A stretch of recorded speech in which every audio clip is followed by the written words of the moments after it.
Friends, in this video मैं explain करूंगा assess specifier in C# with the help of examples. In C#, every keyword like public, private, protected, virtual, sealed, base, etc. is called modifier. जो आपके assess specifier होते हैं ये आपके special type modifiers होते हैं. So we can define the scope of type. Type आपकी जो होती है वो आपकी क्लास हो सकती है, इंटरफेस हो सकता है, स्ट्रक्चर हो सकती है, इनम हो सकता है, etcetera. And its member. Members में आपके पास क्या आ सकता है? फील्ड्स आ सकती हैं, प्रॉपर्टीज आ सकती हैं, कंस्ट्रक्टर आ सकते हैं, फंक्शन या हम मेथड्स कहते हैं वो आ सकते हैं. तो in C# there are 6 type of access specifier. पहला हो गया आपका पब्लिक, दूसरा हो गया आपका प्राइवेट, तीसरा हो गया आपका प्रोटेक्टेड, फोर्थ हो गया आपका इंटरनल, फिफ्थ हो गया प्रोटेक्टेड इंटरनल एंड लास्ट हो गया आपका 6 प्राइवेट प्रोटेक्टेड. तो सबसे पहले हम what are type and type member उसको हम अंडरस्टैंड कर लेते.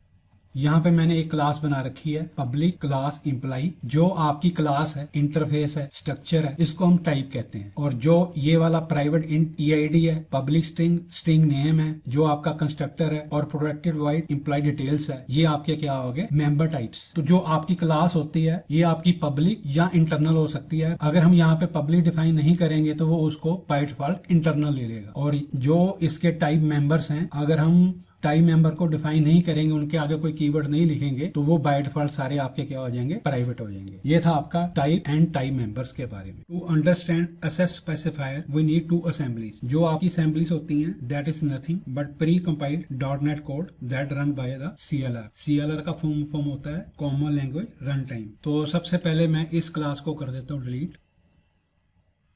नाउ फर्स्ट ऑफ ऑल मैं एक क्लास लाइब्रेरी का प्रोजेक्ट बनाता हूँ that is called the DLL. Solution explorer पे जाएंगे, यहाँ पे हम सोल्यूशन पे जाके राइट क्लिक करेंगे, ऐड पे जाएंगे, न्यू प्रोजेक्ट पे क्लिक करेंगे और यहाँ पे मैं सर्च मारूंगा क्लास लाइब्रेरी.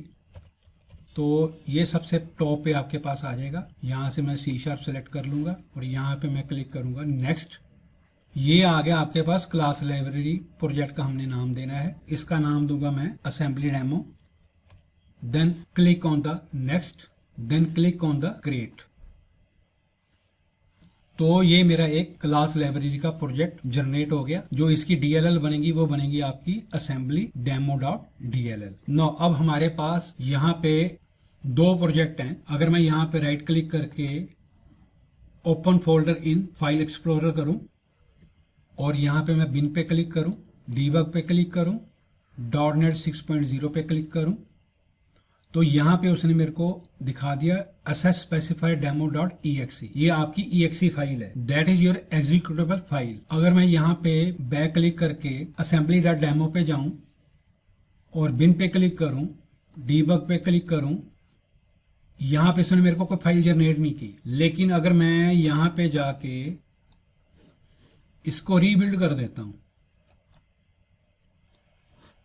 तो उसने मेरे को असेंबली demo.dll जनरेट करके यहाँ पे दे दी. अब इस DLL को मैं डायरेक्ट असेस नहीं कर सकता, लेकिन मैं अपने प्रोजेक्ट में असेस कर सकता हूँ. अब अगर मैंने इस DLL को असेस करना होगा तो मैं कहाँ से यूज करूंगा? इसको कंसोल एप्लीकेशन से करूंगा, क्योंकि वो मेरी क्या है? exe फाइल है. अब मैं इसको कर देता हूँ बंद, इसको भी कर देता हूँ मैं close.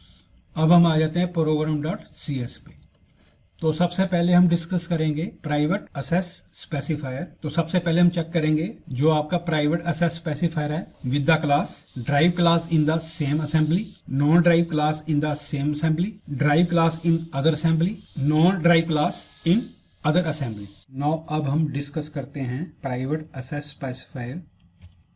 Now when we declare a type member. Type member आपके कौन से होते हैं?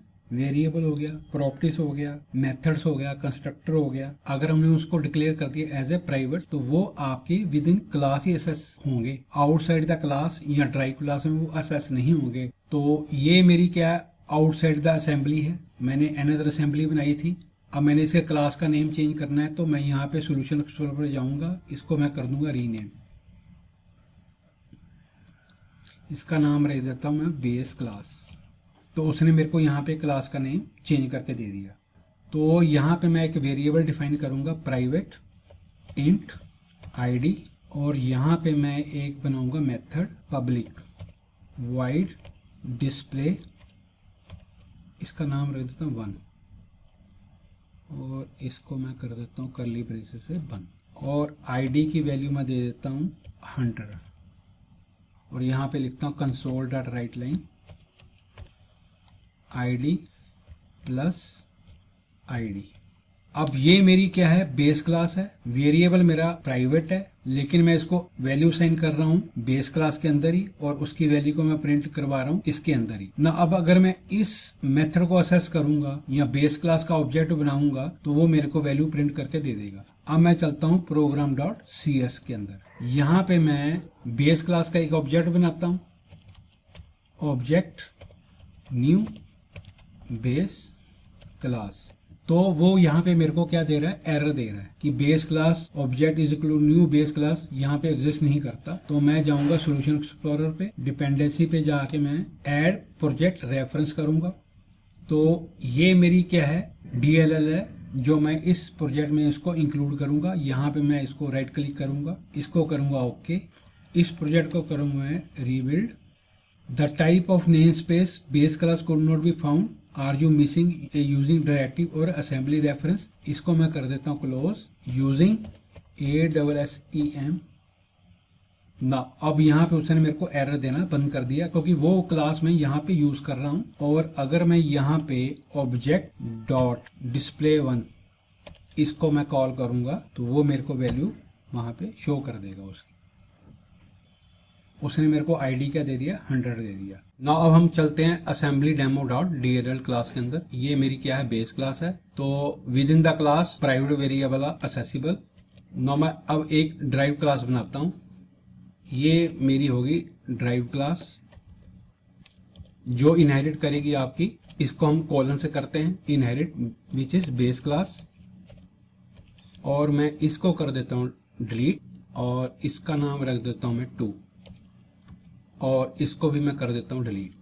जो आपकी चाइल्ड क्लास होती है या ड्राइव क्लास होती है वो बेस क्लास के एलिमेंट्स को यूज कर सकती है, बट नॉट प्राइवेट मेंबर। तो इसलिए मेरे को वो यहाँ पे एरर दे रहा है। तो जो आपके बेस क्लास के प्राइवेट वेरिएबल्स होते हैं उनको हम ड्राइव क्लास में यूज नहीं कर सकते। तो यहाँ पे मैं लिखूंगा accessible within derived class no. अब मैं एक क्लास बनाता हूं जिसका नाम रखता हूं नॉन ड्राइव क्लास, और यहां पे पेस्ट कर देता हूं। इसका नाम रख देता हूं non derived class which is not inherit from base class. अगर मैंने नॉन ड्राइव क्लास के अंदर किसी क्लास के ऑब्जेक्ट को असेस करना है तो मेरे को उसके पहले उसका ऑब्जेक्ट बनाना पड़ेगा। Base class object new base class. अगर यहाँ पे मैंने बेस क्लास के वेरिएबल को असेस करना है तो मैं क्या करूंगा, ऑब्जेक्ट डॉट आईडी। तो यहाँ पे मेरे को वो क्या दे रहा है, एरर दे रहा है। यानी कि जो प्राइवेट वेरिएबल्स हैं ना तो हम ड्राइव क्लास में यूज कर सकते हैं, ना ही हमने नॉन ड्राइव क्लास में यूज कर सकते हैं। तो यहाँ पे मैं लिखता हूँ accessible within non derived class which is no. Now मैं इस फंक्शन का नाम भी चेंज कर देता हूँ विच इज 3। नाउ मैं इसको कॉपी कर लेता हूँ और अनदर असेंबली में मैं इसको यूज करता हूँ। तो मैं चलता हूँ यहाँ पे program.cs के अंदर, और यहाँ पे मैं इसको पेस्ट कर देता हूँ और इस क्लास का नाम रख देता हूँ अदर ड्राइव क्लास। ये अनदर असेंबली है बेस क्लास की जिसके अंदर मैंने इसको इनहेरिट किया है। तो यहाँ पे भी मेरे को वो क्या दे रहा है, एरर दे रहा है। So accessibility in other drive class is not accessible for the private variables. Now मैं इस फंक्शन का नाम भी चेंज कर देता हूँ, इसका नाम रख देता हूँ 4, और इस क्लास को कॉपी कर लेता हूँ और यहाँ पे मैं पेस्ट कर देता हूँ। तो अब ये ड्राइव क्लास नहीं है, इसका नाम रख देता हूँ outer class in another assembly, और जो यहाँ पे इनहेरिट किया इसको भी मैं डिलीट कर देता हूँ और इस फंक्शन का नाम रख देता हूँ मैं 5। अब अगर मैंने अनदर असेंबली के क्लास का ऑब्जेक्ट बनाना है तो मैं क्या यूज करूंगा, यहाँ पे base class object new base class, और उसके वेरिएबल को असेस करना है तो यहाँ पे मैं यूज करूंगा ऑब्जेक्ट डॉट। तो यहाँ पे भी मेरे को वो क्या दे रहा है, एरर दे रहा है। अगर हम डिफरेंट असेंबली के क्लास के वेरिएबल को यूज करेंगे जो वो प्राइवेट होगा तो हम दूसरी क्लास में उसको यूज नहीं कर सकते। तो यहाँ पे इसलिए मेरे को एरर दे रहा है।